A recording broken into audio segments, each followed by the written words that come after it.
رحم الله من قرأ سورة الفاتحة تسبيقها الصلوات.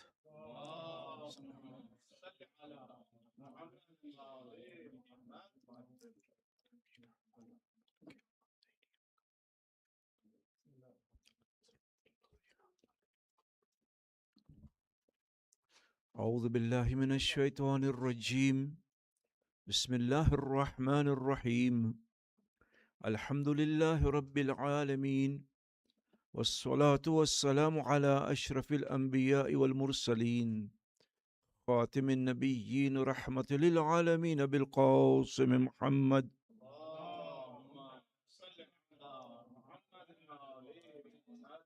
وعلى أهل بيته الطيبين الطاهرين المعصومين المظلومين.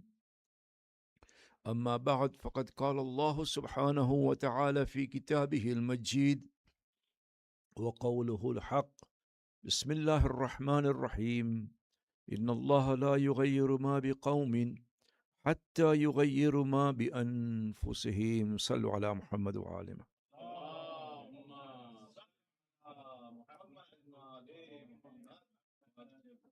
السلام عليكم ورحمة الله. This is my final speech here for this time at least, but you haven't got rid of me yet. Inshallah, I'll be coming more and more often. I've been talking about reformation in Islam and the various dimensions of reformation, whether it is personal, whether it is societal, whether how we try and change our own communities, or how we view the Quran, and so on, and how we view nature. But there is one dimension in any kind of reformation that is absolutely essential, and it's something that Islam emphasizes again and again and again, which is knowledge. That in order to advance, to do anything, you have to know. And knowledge is not only restricted to a particular field, it's not only religious knowledge. Any kind of knowledge in any field is highly emphasized in Islam.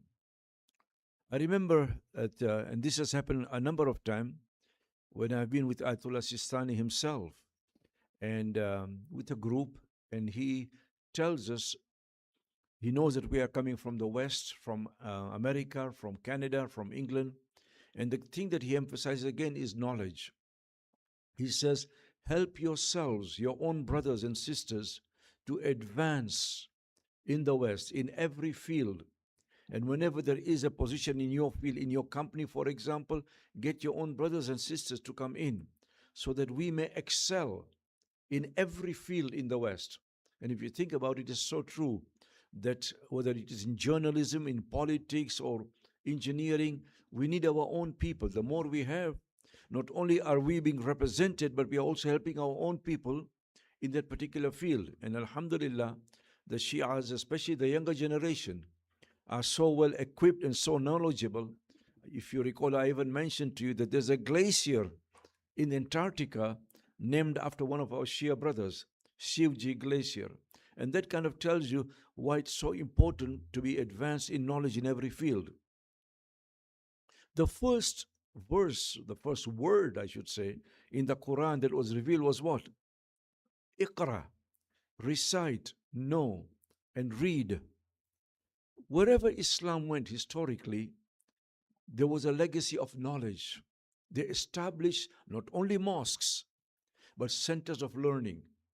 And in many, many instances, in most instances, the centers of learning were in the mosque themselves. The mosque was not only used for prayers, it was actually an institution of learning. Today, if you go to Qum, for example, or Najaf, you go in the Haram itself in Qum, I have done it myself, and they're actually teaching you in the Haram. At 10 o'clock in the morning, 11 o'clock, there is some scholar who sits on the mimbar and he delivers the Sekharij, for example. The point being that the mosque was seen as a center of learning too. And Muslims excel in different fields. Any field that you can think of. The first map, for example, was drawn by a person called Ibn Idris. The first observatory by Al-Biruni. And anytime or every time you hear the word AL in English, AL, any word which starts with AL, the chances are It came from the Arabic because al in Arabic means the. And most of the time, these words which start with al in English have something to do with science or with knowledge. Alchemy, algebra, almanac, algorithm, and before you ask, alcohol too, huh? So that goes to show, although alcohol means something different in Arabic, but that goes to show that Muslims not only learned, they transmitted knowledge to others. So, for example, Greek philosophy by Aristotle, Pythagoras, um, Socrates was translated into Arabic, and from there it went into Latin. And the bridge between the East and the West was where, Andalusia, what we now call Spain. Muslims were in Spain for 800 years. And it was here that the West, which thought of Muslims at that time, we're talking of the 11th and 12th centuries, they thought that Muslims were barbarians, savages, illiterate. And when they encountered Muslims in Spain, they said, my God, these Muslims are far more advanced in the sciences than we are. So a lot of the sciences came to the West via the Muslims, and especially, but not exclusively, through Spain. And in many cases, you'll find that Western philosophers, for example, a person by the name of Moses Maimonides, who is actually a Jewish philosopher, he was born in Cordoba, Spain, and is buried in Egypt under Muslim rule. You find that St. Thomas Aquinas was following the philosophy of Al-Ghazali. And I can give you many, many other examples. What is also interesting is that knowledge was not centered in a particular area or a particular region. It was anywhere that Muslims went. Some of you may have heard of the name Timbuktu. Most of us don't even know what Timbuktu is. It's actually in Africa, in a country called Mali, west to central Africa. What was so remarkable about Timbuktu in the 12th, 13th centuries was that it was a center of learning amongst Muslims at that same time when Europe thought that these black Africans don't know anything. I have seen myself pictures, videos of books after books written by Muslims in the 13th century in Mali. They still have them in the library. I don't think you want to go to Mali right now. You can go, but you won't come back. They'll kidnap you. So at the moment, I would rather keep away from it. But Timbuktu was a center of learning. Indeed, Muslims were so curious about the world. And I teach a course called Islam in America, by the way. Hence, I kind of know about these things, that there was a king in the 14th century called Mansa Musa. You can Google him these days. Mansa Musa was probably the richest man in the world at that time. He would go to Mecca and bring back scholars to train. And he sent, it is said, up to 1,000 ships to the dark continent. That was probably America at that time. At the time, way before Columbus, and Columbus did not discover America. He got lost, actually. He was heading to the east, ended up in the west. He was a criminal, he was a rapist, but he became a hero because of that. Read his biography and you will know what I mean. The point being that Islam expected and required us to be knowledgeable. And knowledge, as I say, in every or any field, not just religious knowledge. There is an important component to knowledge that Islam also emphasizes, and this is the intellect, aql. As I mentioned before, many a time the Quran does not only talk about aql, it asks us, don't you use your knowledge, don't you use your aql? أَفَلَا يَعْقِلُونَ أَفَلَا يَتَدَبَّرُونَ. Why don't you use your aql? Why don't you? In other words, Islam is telling us, Allah is telling us, that Allah did not give us a device in us and then ask us not to use it. What's the point of us giving us something that we don't use? And therefore, I've heard some people say, we just follow our mujtahid. You follow your mujtahid, yes. But in which field? Not in usuluddin. You cannot say that I believe in Allah because my Ayatollah told me, or my father said so. It's haram, actually. It is in furu'ad-din, They where they are specialists that you follow them, just in any field, in accountancy, in pharmacy, in taxation, or in any field, you follow an expert in that field. So in religion, you'll follow an expert. But when you want to believe, or even when a person wants to convert, he or she can only convert after understanding, after research. And therefore, many times people come to me, they want to convert because they want to marry a Muslim. First thing I ask them, are you doing it out of your own volition, or are you doing it because of marriage? Or because somebody is asking you to? You should only become a Muslim after you understand and you research. Sallu ala Muhammad wa alim.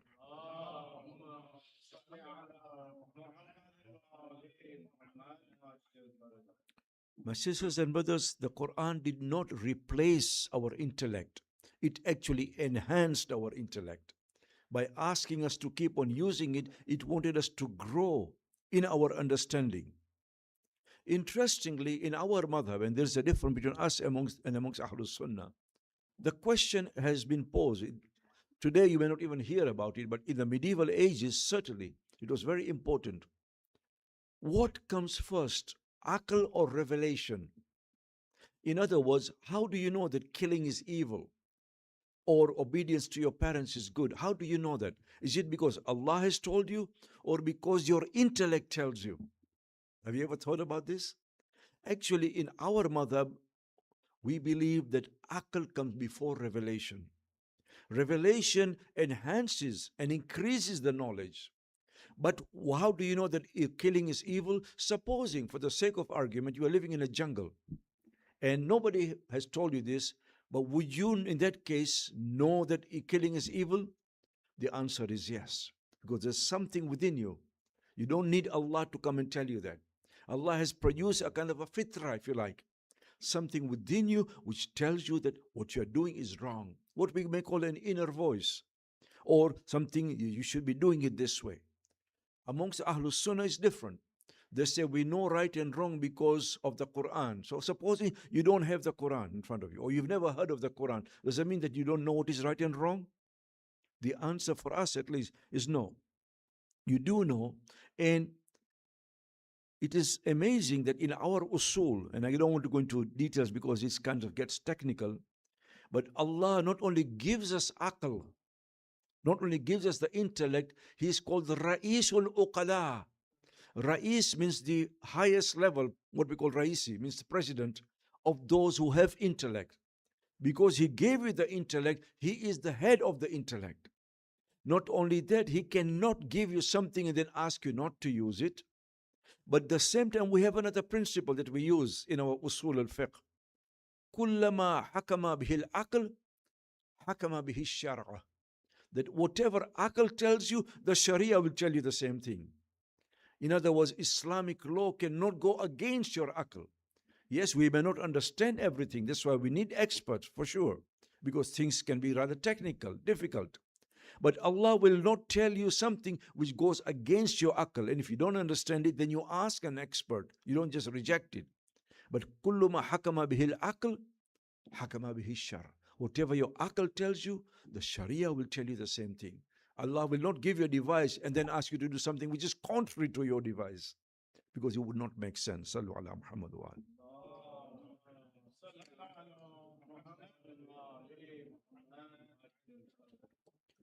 I always say to my audience that Islam came to free our minds. It did not come to freeze our minds. Sometimes we freeze our minds, but Islam came to free it, not freeze it. We are supposed to learn from history, not to bind ourselves to history. Ibn Khaldun, the sociologist, said it very correctly. He says, when we blindly follow ancient customs and when we blindly follow ancient traditions, it does not mean that the dead are alive. It actually means the alive are dead. It means that those who are alive are dead because they don't want to think, they just want to follow blindly. There is something else about knowledge that Islam tells us, that knowledge must leave an imprint on your personality. What you learn should make a difference to who you are. Otherwise, what is the point of learning or studying that? And therefore, there's a beautiful, if you recall in the Dua of Asr that we recite, that our fourth Imam Zainul Abidin has asked us to recite.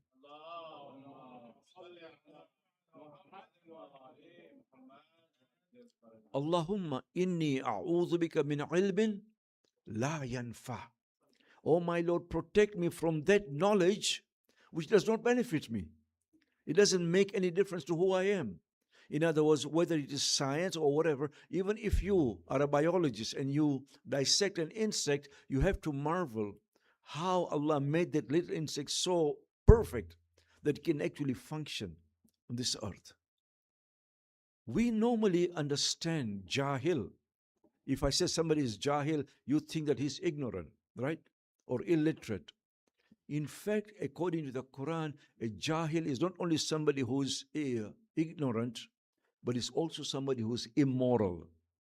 In other words, a person can be a great scholar yet be a jahil. For example, when Yusuf alayhi salam, you've heard the story of Yusuf, I don't want to go into the details, but Yusuf, Joseph, is about to be led to prison because he was not seduced by Zulaykha. وَإِن لَمْ تَصْرِفْ عَنِّي قَيْدَهُنَّ أَصْبُ إِلَيْهِنَّ فَأَكُنْ مِنَ الْجَاهِلِينَ. Had you not protected me, O my Lord, from their seducements, I might have even gone towards them, God forbid. And I would have become a jahil. We're talking of the prophet here. How can a prophet become jahil? If he was immoral and he was to perform adultery, so even though he was a prophet, but then he would be a jahil. In other words, a scholar can be a great scholar, but if he or she does not know how to behave morally, ethically, then he or she is still a jahil. So jahalat then is connected with morality, not just knowledge itself. Importantly, that whenever we learn something, we have to channel that knowledge into action. Knowledge is supposed to go not only in the mind, but also in the heart. The story is told that Ghazali, one of the great philosophers, and he died in the year that you cannot forget, 1111. He died in 1111. Ghazali was one day on the road with his books in the desert, and there were what we call highway brigands, the robbers basically in the desert. So they wanted to take everything he has. He told them, look, you can take everything you like, but leave my books with me. A, because they won't benefit you, and B, because if you take my books, I have no knowledge. And the robbers started laughing at him. Said, why? He says, what kind of knowledge is this that we can take it away so easily from you? What kind of knowledge, what sort of knowledge is this that we can actually take it away from you? In other words, knowledge is not only in the books, it should be in your mind and in your heart also. Islamically, we always connect knowledge with ethics. Just as we connect action with ethics, knowledge is also connected with ethics. In other words, an alim or any scholar has to be not only knowledgeable, but morally upright. It's like a tree. I use nature, the similitudes and signs of nature a lot. A tree, the more fruits it has, the more it bends down, right? Because of the weight of the fruit. The more knowledgeable a person is, the more humble he or she has to be. Because humility is a requirement to be ethically upright. There's a beautiful hadith from the Prophet sallallahu alaihi wasallam.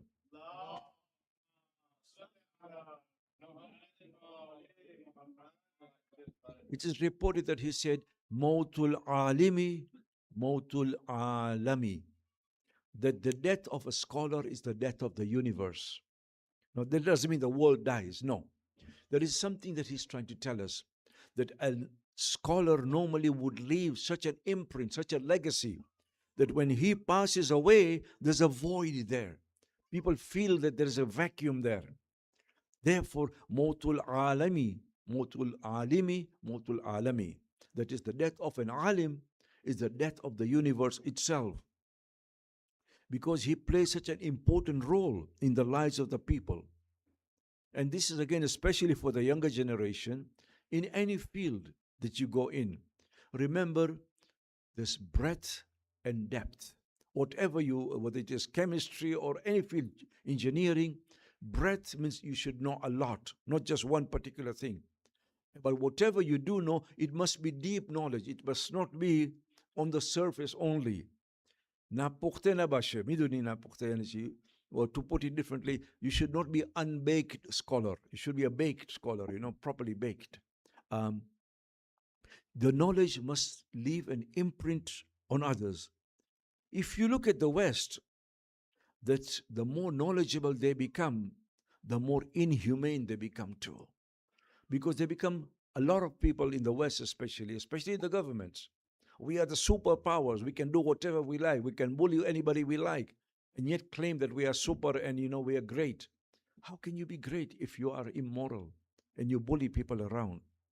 The more advanced people become, or nations become, I should say, the more inhumane they have become also. Sallu ala Muhammad wa ali.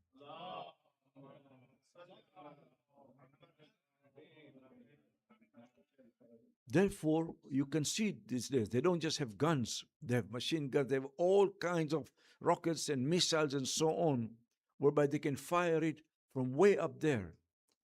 But they are misusing that knowledge. As I said, in Islam, we always connect knowledge with ethics itself. You don't only have killings these days, you have mass killings too. You don't have bombings only, you have carpet bombings too.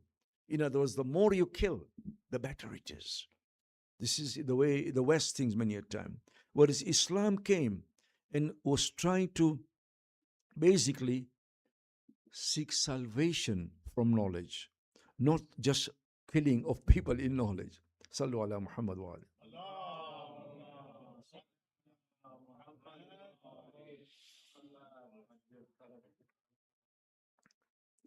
There is something else about knowledge, that there is a difference between a scholar and what they call in Persian Roshan Fikr.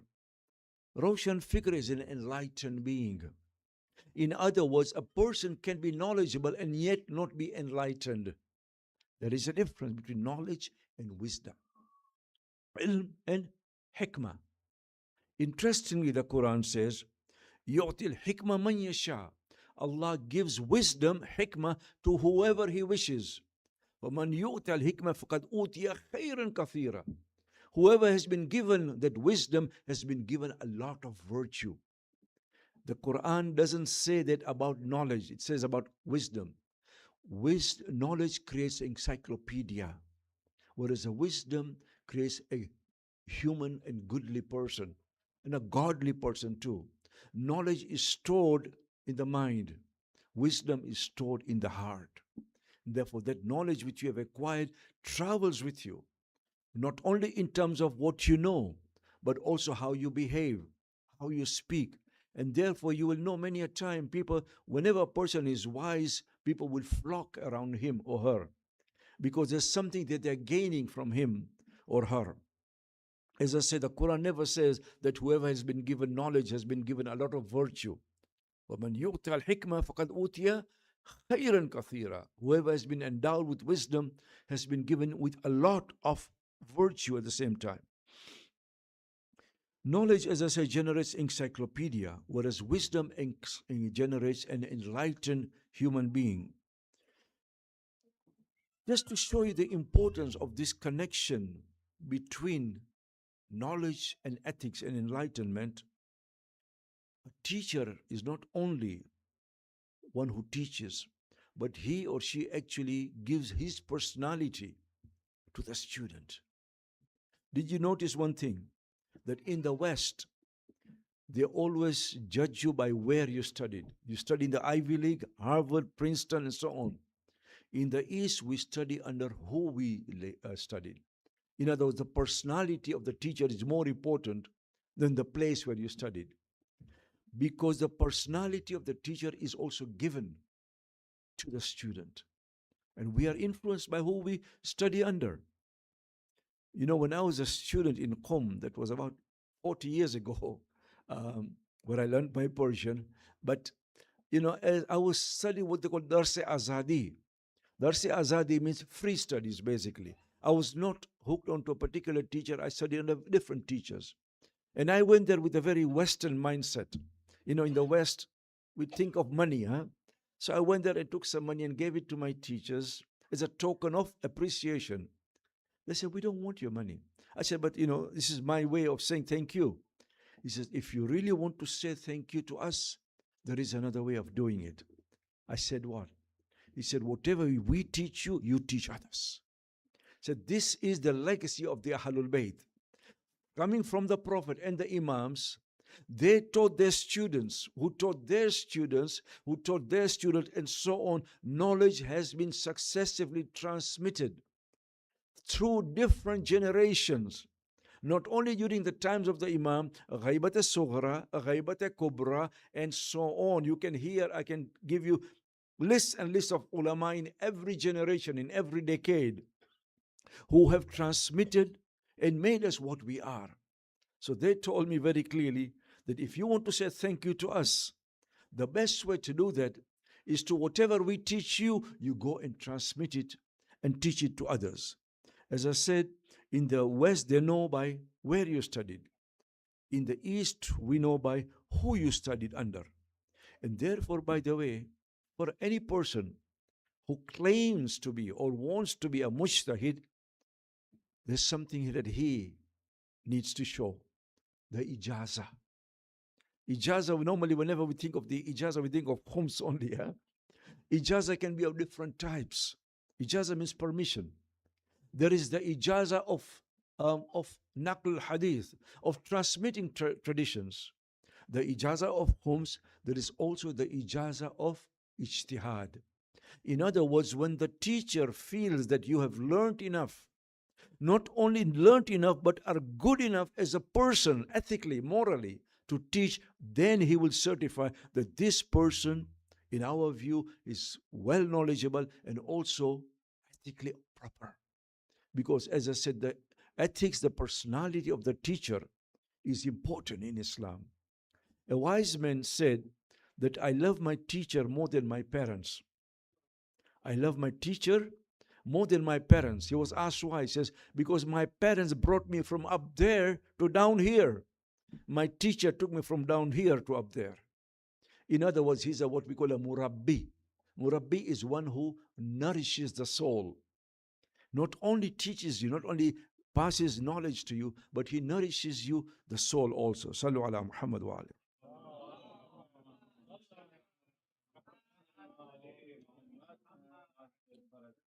See, the Prophet did three things himself. He would preach. In the minbar we preach. But he will also teach.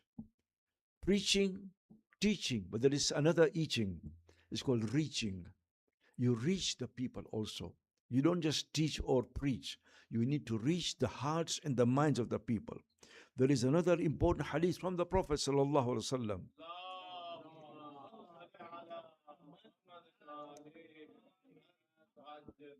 It's a very famous hadith, mutawatir as they call it, successively transmitted. Al ulama warathatul anbiya. The scholars are the inheritors of the Prophet. They have not inherited his wealth or money. They have inherited his knowledge and his legacy. That means basically an alim, any scholar, I'm not talking about any particular scholar, any scholar for that matter, is important because he has the responsibility of ameliorating, means making better the conditions of the people. There's a very famous saying in Al-alimu bi zamanihi. The alim is according to his own time. You cannot talk about something that happened 500 years ago and talk it to your community says, they did this, so we have to do the same thing the same way. Because the conditions have changed. Circumstances have changed. The mindset has changed. So al-alimu bi zamanihi. The alim is according to the needs of the time. To put it differently, the ulama are the link between the books and the consciousness of the people. Most people don't go and read Al-Kafi or Biharul Anwar. They don't read that. They don't need to because it's a specialized field. But there's a bridge between these books and the people, and that is the scholar himself. And as I said, that he, the scholar, Islamically supposed to feel the pain and the suffering of the people. He cannot afford to be reclusive or away from the needs of the people. You'll recall a few nights ago, I gave you the example of Ayatollah Shirazi, who issued the very famous fatwa of tobacco. You remember that? That when the tobacco was being misused by the Shah of Iran, he issued a fatwa, just one sentence only. From today, smoking or even using tobacco in any form is equivalent to fighting against Imam Sahibul Zaman. And that had an immediate and powerful impact. So, when the alim also, by the way, is not only a teacher, as I mentioned, he also speaks to you, to your moral and spiritual lives. And it's important because Al Alim can go on the member or even in a university or a hausa and teach. But there is an important dimension, I believe, in a scholar, in any scholar, which is how he converses with the people so that the people flock towards him. In other words, he's supposed to touch their lives, he's supposed to connect with them. It's very interesting that Allama Mutahari makes this particular point that the ulama must be free to express themselves. Ulama, in order for them to perform their function, they have to be free. Because if they're not free, then they are not able to perform the function that they are supposed to. He gives the example of the Sunni ulama.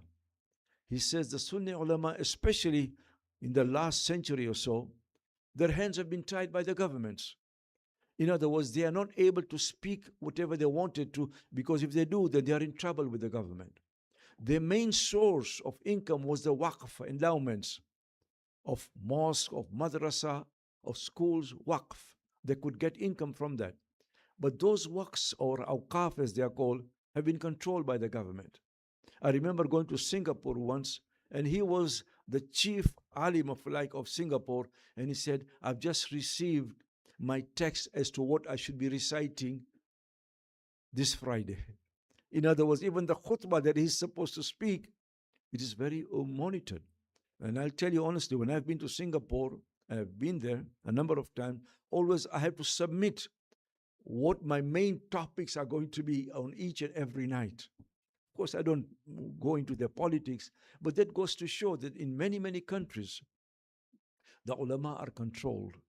And alim cannot perform his function. And Mutahari goes even further, that even amongst the Shia scholars, many a time they're controlled by the masses because they depend on the khums.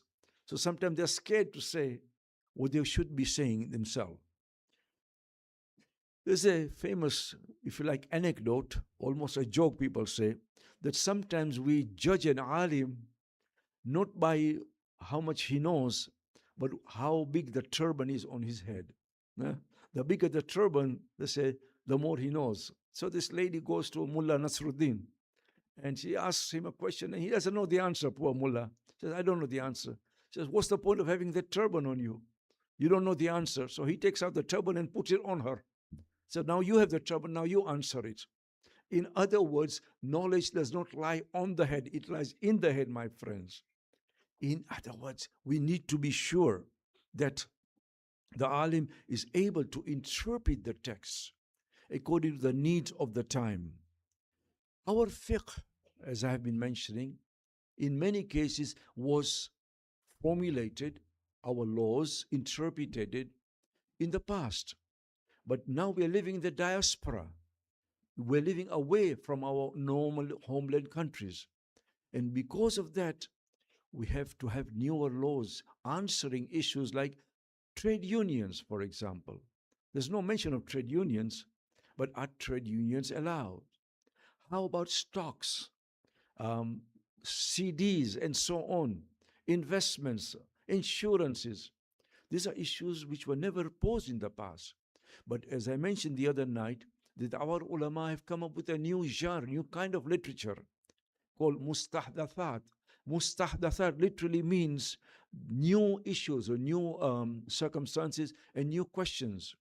There is another book called Fiqh lil Mughtaribin, fiqh for those who live in the West. Can you see what I mean by the needs for continuous re-evaluation of knowledge?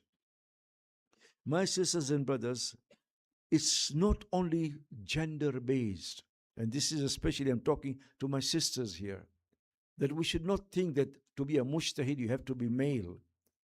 Women can also be mujtahids. There are some who are, like Ayatollah Fayaz said, they can even be maraja, but that's a different story. There's a more controversy on that. But one of the great mujtahida, if you like, somebody who was a great mujtahid, but female mujtahid, was Nusrat Amin in Iran. A very well learned scholar who was actually a mujtahid in Iran. She, that is Nusrat Amin, got ijtihad, the ijaza of ijtihad, from a number of prominent ayatollahs. In other words, the ayatollahs found her to be so knowledgeable that they gave her the ijaza of ijtihad. Not only that, but she gave other scholars ijaza too. It's not only that she received ijaza, she was so well versed that she gave ijaza to other scholars too. Some of them were mujtahids in their own right. What she's proving to us is that gender is not important, knowledge is. We cannot bar a woman simply because she's a woman. She did not choose to be a woman. But Islam does not have that gender differentiation. It says this knowledge is open to everybody. In fact, Nusrat Amin wrote a tafsir of the Quran of 15 volumes. 15 volumes called Makhzan al-Irfan, the Ulum al-Quran, the treasuries of knowledge in the Quran itself. In the olden days, in the medieval ages, our women especially did not have access to knowledge, let's face it. They were not allowed, or if they went to school, the madrasa, it was only for a limited period. But you know what they did many a time? Their fathers would get somebody to come home and teach them. Alama Majlisi's own daughter, for example, was trained by her own father and by other scholars who would come home. In other words, knowledge is something that we always cherish and we always try and perpetuate it. Sallu ala Muhammad wa ala Muhammad.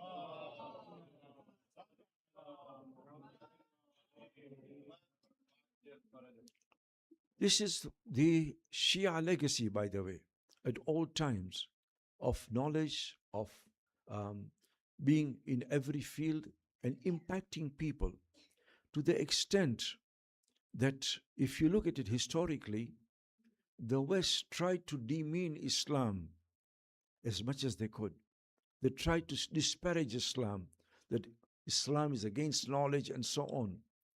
So, for example, the first translation of the Quran into Latin, you know when it occurred? 1147. 1147 by someone called Robert Kitten. But Robert Kitten translated the Quran not because he was interested in the Quran, but he was asked by a Catholic monk, priest, Peter the Venerable, to do it so that they could disparage, talk against the Quran and against Islam. And many a time, they try to damage Islam, to portray Islam as inherently weak or that Muslims are left behind because of Islam. And many times we don't even realize it, how subtle this is.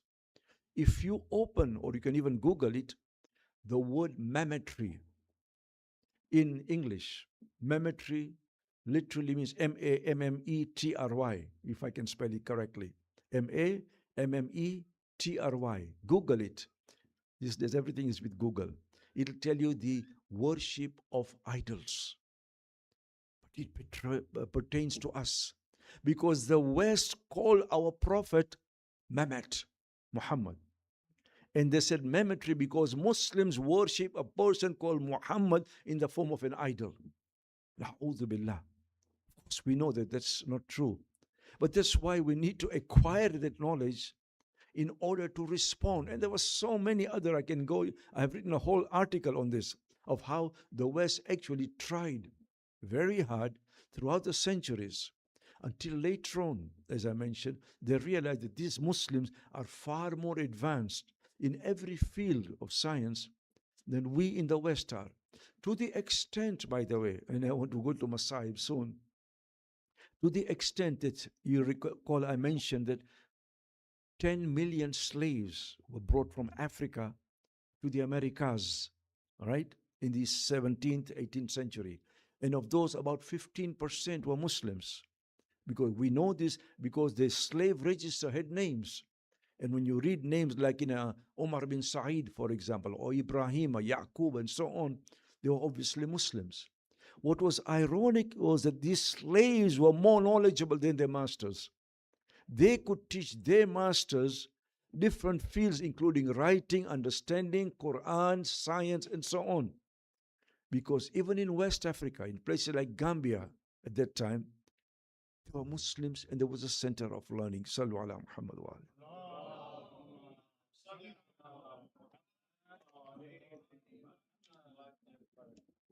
My sisters and brothers, as I mentioned, that this is my last majlis here, for at least for the time being. And I would like to thank, first of all, the management committee for having the trust and the confidence to invite me. I'm insignificant and I see it as a great honor to be here in front of you and to be invited. I would like to appreciate the committee for the invitation.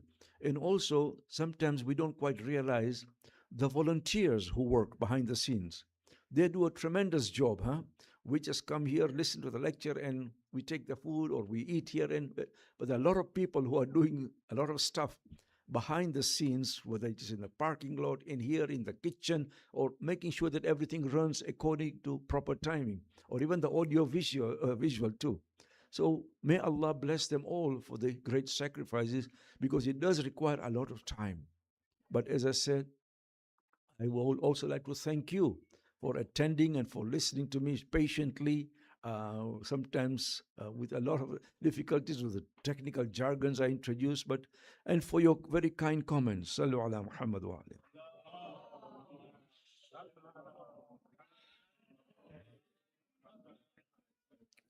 One of the great Sahabis of Imam Hussein that we hardly ever hear about, but there were many of them.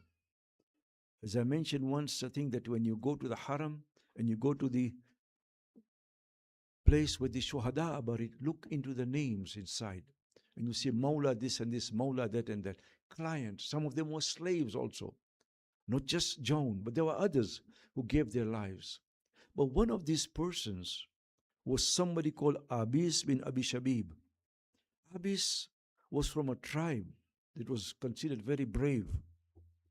And indeed, when Muslim ibn Aqil came to Kufa, he was one of the first ones to express support for Muslim ibn Aqil.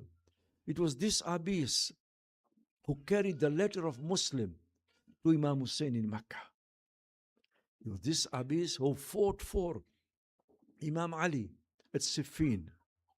And he received a scar on his forehead at Siffin.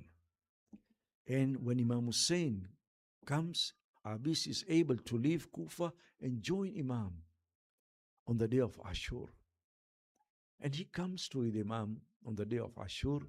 And look at the words that he says.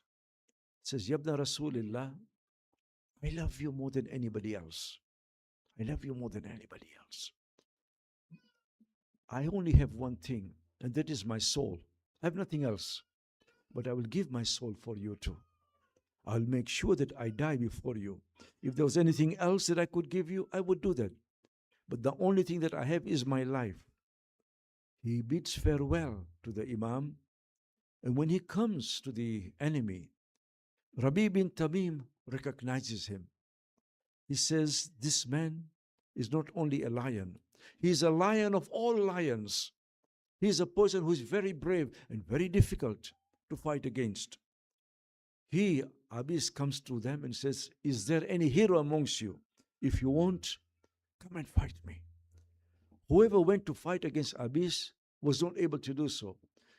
This is the only way that the army of Ibn Sa'd could defeat the army of Imam Hussein, by surrounding them, by pelting them with stones and so on. They attacked him from all sides. And Abis, when he finally fell, when he was killed, he was so courageous that everybody within the army of the enemy claimed that they killed him. They wanted to have that image, that pride, that we kill Abis, to the extent that the enemy were fighting with each other as to who actually killed Abis. Umar ibn Asad realized that they would be fighting within his own army. So he said, you all kill Abis. This was just an example of so many others who gave their lives for Hussein. To them, to give their lives for Hussein was a great achievement. It was an honor. On the day of Ashur, after Imam Hussein was martyred, Umar ibn Sa'd and his army set about not only trampling over the bodies of Hussein, but they would not even leave the bodies alone. They took their clothes. The Imam was wearing a turban. They took away his turban. He was wearing the cloak, the robe of the Prophet. They took the robe of the Prophet away, and so many other things that the Imam had. It is unimaginable, unconscionable that people would do this to a dead body, that also of the grandson of the Prophet. Azadar Hussein, I want to touch briefly on one lady who we hear about. Sometimes we talk about her, we mention her, but we don't know very much about her. There were two main Zainabs in Karbala, Zainab Kubra and Zainab Sughra. Zainab Kubra we all have heard about. Zainab Sughra was none other than Kulthum. Kulthum was also the daughter of Imam Ali, also the daughter of Hazrat Fatima. Indeed, she was a widow. She was married to Muhammad bin Ja'far at-Tayyar. That is, just as Abdullah was married to Hazrat Zainab, his younger brother Muhammad was also married to Zainab al-Sughra. This Kulthum, it is said that she was so pious that scholars agree that she was mahfuzan al-khata, means that she would not go around committing errors and sins anywhere. She is buried in Damascus, but when she enters Kufa with the kafila, before even her elder brother, her elder sister speaks up, Kulthum starts talking to the people of Kufa. Apparently, she was a very powerful speaker. She was very eloquent. This was something, the knowledge, the eloquence that they received from their father. So Kulthum starts asking, why did you kill Hussein? Why have you imprisoned his family? What wrong have they done to you? When she started speaking like that, and she was very emotional, the women of Kufa started tearing their hair apart. They scratched their faces and they started beating themselves. It is said that she was so powerful as a speaker that even the men started weeping openly. Such wailing and crying of men and women in Kufa was never seen before. The people of Kufa started giving them sadaqah, the children. Kulthum says, do not give sadaqah to us. Don't you know that we are Ali Rasul? Sadaqah is haram for us. With that time, people wept even more. Then Kulthum says that your men are killing us, but your women are weeping for us. Azadarana Hussein in Ziyarat al-Nahiya, when we recite Ziyarat al-Nahiya, this is coming from Imam Sahib al-Zaman. There whereby the Imam says that I weep the tears of blood. Weep the tears of blood. One scholar saw the Imam in his dream, says, Yabna Rasulillah, O Imam of my time, who are you referring to with these tears of blood? Is this for Hussein?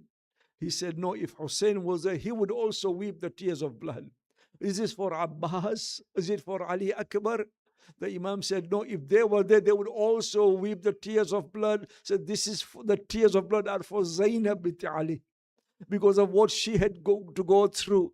Can you imagine what Zainab had to go through? Not only to see her brother being killed in front of her, but also the bodies being trampled, the tents being put on fire. Yet she had to stand strong, Azadar and Hussein. When Zainab goes into Kufa, I had mentioned that the head of Hussein had gone to Kufa before her. When she sees the head of Hussein from a mahmil, she comes out and she starts crying. She starts talking to the head of Hussein. Oh, my brother, speak to a young daughter, Fatima, so that her heart may find comfort. Sakina cannot sleep without you. Oh, my brother, look at Zain al-Abidin, Sayyid al-Sajjad, as he was being flogged and was being whipped. He kept calling out to you. He was crying for you. And then Zainab also started speaking to the people of Kufa. May you weep more and laugh less. Don't you know how much you have broken the heart of the Prophet today? You have killed his son and exposed the lady to strangers without hijab. You are the people who invited Hussein and then you killed him. Oh, people, what will you reply to the Prophet himself? May Allah never stop your tears because there's great punishment for you in the hereafter. Hi, when Zainab was asked by Ibn Ziyad, don't you see what Allah has done to you? She says, Ma ra'aytu illa jamila. I have seen nothing but beauty in him. Why? Because shahadat is part of our pride. Oh, Ibn Ziyad, Allah has honored us with prophecy. He has purified our house. Martyrdom is our pride. Oh, Ibn Ziyad, you will have to answer Allah for your sins.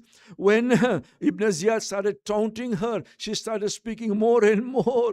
As I said, Abdullah ibn Afif says, I can hear the words of Ali ibn Abi Talib being spoken. He's told, this is not Ali, this is Zainab bint Ali. Abdullah says, give me my sword so that I can fight them. And then Ibn Ziyad turns to Zainul Abidin. Says, how come this boy is still alive? He's told that he was sick in Karbala. Says, finish him off also. Zainab goes and protects, shields Zainul Abidin. She says, Ibn Ziyad, you will not be able to touch him unless you kill me first. Azadaran Hussein. When Zainab, Riwayat says that when Zainab is about to enter the Darbar of Yazid in Damascus, they were made to wait outside the Darbar for 3 days. When she's about to enter the Darbar, Riwayat says, before she entered, she turns towards Najaf and she says, oh my father, tell me, how can I enter this Darbar where wine is being served, where women are singing? Azadaran Hussein. My final anecdote is this, that when the Kafilah, when they were about to leave Karbala to go back to Medina, as Zainab checks each and every camel, she sees there's one camel which is empty. There's a tent in which a lady is crying. She goes to the tent, says, Umar Rabab, we're leaving for Medina. Umar Rabab says, Bibi, I cannot go anywhere. My Asghar is lying here. Mata min Hussein.